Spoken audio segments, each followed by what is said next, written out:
Current ಸಮಸ್ಯೆ, ಕತ್ತಲಿನಲ್ಲಿ ಕಾಲ ಕಳೆಯೋ ಮಕ್ಕಳು.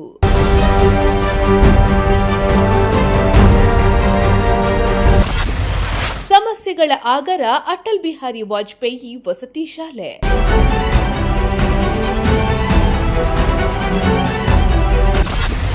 ಸೊಳ್ಳೆ ಕಾಟ, ಊಟ ಸರಿಯಿಲ್ಲ, ಶೌಚಾಲಯಕ್ಕೆ ಬೀಗವೇ ಇಲ್ಲ.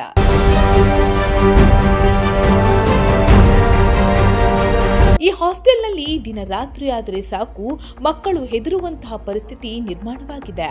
ಮಕ್ಕಳು ಹಾಸ್ಟೆಲ್ನಲ್ಲಿ ಹೋಂವರ್ಕ್ ಮಾಡಬೇಕು ಅಥವಾ ಓದಬೇಕು ಅಂದ್ರೂ ಕೂಡ ಇಲ್ಲಿನ ಸಮಸ್ಯೆ ಅವರನ್ನ ಕತ್ತಲಲ್ಲಿ ದೂಕಿದೆ. ಇದಕ್ಕೆ ಮುಖ್ಯ ಕಾರಣ ಇಲ್ಲಿನ ವಿದ್ಯುತ್ ವ್ಯವಸ್ಥೆ. ದಿನನಿತ್ಯ ಈ ಹಾಸ್ಟೆಲ್ನ ಮಕ್ಕಳು ಕತ್ತಲಲ್ಲಿ ಕಾಲ ಕಳೆಯುವಂತಹ ಪರಿಸ್ಥಿತಿ ನಿರ್ಮಾಣವಾಗಿದೆ.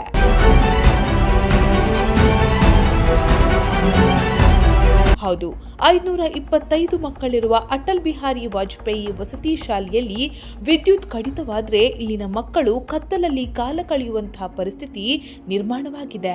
ಇದಕ್ಕೆ ಕಾರಣ ಹಾಸ್ಟೆಲ್ನ ಅವ್ಯವಸ್ಥೆ. ಇಲ್ಲಿ ಜನರೇಟರ್ ಕೆಟ್ಟು 3 ತಿಂಗಳಾದರೂ ದುರಸ್ತಿ ಮಾಡದ ಹಿನ್ನೆಲೆ ಮಕ್ಕಳು ಕತ್ತಲೆಯಲ್ಲೇ ದಿನ ದೂಡುತ್ತಿದ್ದಾರೆ. ಪಾವಗಡ ತಾಲೂಕಿನ ದೊಡ್ಡಹಳ್ಳಿ ಗ್ರಾಮದಲ್ಲಿರುವ ಅಟಲ್ ಬಿಹಾರಿ ವಾಜಪೇಯಿ ವಸತಿ ಶಾಲೆಯಲ್ಲಿ 6ನೇ ತರಗತಿಯಿಂದ ಪಿಯುಸಿವರೆಗೆ 525 ವಿದ್ಯಾರ್ಥಿಗಳು ವ್ಯಾಸಂಗ ಮಾಡ್ತಾ ಇದ್ದು, ತುಮಕೂರು ಜಿಲ್ಲೆಯಲ್ಲದೆ ಸುತ್ತಮುತ್ತಲಿನ ಅನೇಕ ಗ್ರಾಮಗಳ ಮಕ್ಕಳು ವ್ಯಾಸಂಗ ಮಾಡ್ತಿದ್ದಾರೆ. ಗ್ರಾಮ ಹೊರವಲಯದ ಬೆಟ್ಟಕ್ಕೆ ಅಂಟಿಕೊಂಡಿರುವ ವಸತಿ ಶಾಲೆಯಲ್ಲಿ ಮಳೆ ಬಂದ್ರೆ ಸಾಕು ವಿದ್ಯುತ್ ಅವಘಡಗಳು ಸಂಭವಿಸಿ ಬೆಸ್ಕಾಂ ವಿದ್ಯುತ್ ಪೂರೈಕೆ ಸ್ಥಗಿತಗೊಳ್ಳುತ್ತೆ. ಈ ಸಂದರ್ಭದಲ್ಲಿ ಉಪಯೋಗಿಸಲು ಇರುವ ಜನರೇಟರ್ ಕೂಡ 3 ತಿಂಗಳಿಂದ ಕೆಟ್ಟು ನಿಂತಿದೆ. ಕರೆಂಟ್ ಇಲ್ಲದೆ ಮಕ್ಕಳು ದೀಪದ ಬೆಳಕಿನಲ್ಲಿ ಇರಬೇಕಾದ ಸ್ಥಿತಿ ನಿರ್ಮಾಣವಾಗಿದೆ. ಫ್ಯಾನ್ ಲೈಟ್ ಇಲ್ಲದೆ ಮಕ್ಕಳು ಸಮಸ್ಯೆ ಎದುರಿಸುವಂತಾಗಿದೆ.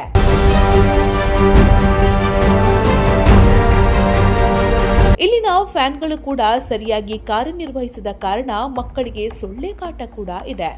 ಇದರಿಂದ ಮಕ್ಕಳ ಆರೋಗ್ಯದ ಮೇಲೂ ಪರಿಣಾಮ ಬೀರ್ತಿದೆ ಎನ್ನಲಾಗ್ತಾ ಇದೆ. ಇದರಿಂದ ಮಕ್ಕಳ ವ್ಯಾಸಂಗದ ಮೇಲೂ ವ್ಯತಿರಿಕ್ತ ಪರಿಣಾಮ ಬೀರ್ತಾ ಇದೆ. ಇಲ್ಲಿನ ಪ್ರಾಂಶುಪಾಲ ಶಶಿಧರ್ ಇದ್ದು ಇಲ್ಲದಂತಾಗಿ ಯಾವುದೇ ಕ್ರಮ ಕೈಗೊಳ್ಳದೆ ಇರೋದು ಸಾಕಷ್ಟು ಅನುಮಾನಗಳಿಗೆ ಕಾರಣವಾಗಿದೆ.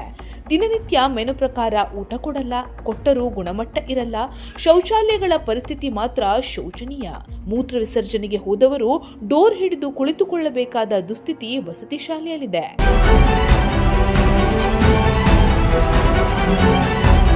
ರಾಜ್ಯದಲ್ಲಿನ 700ಕ್ಕೂ ಹೆಚ್ಚು ವಸತಿ ಶಾಲೆಗಳ ಪೈಕಿ 525 ಮಕ್ಕಳಿರುವ ಈ ಶಾಲೆಯಲ್ಲಿ ಹಗಲು ಸಮಯದಲ್ಲಿ ಕಾವಲುಗಾರನಿಲ್ಲದ ಏಕೈಕ ವಸತಿ ಶಾಲೆ ಇದಾಗಿದೆ.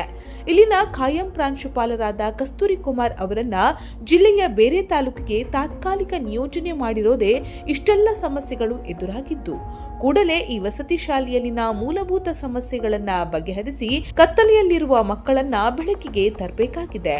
Bureau report, Prajashakti TV, Pavagada.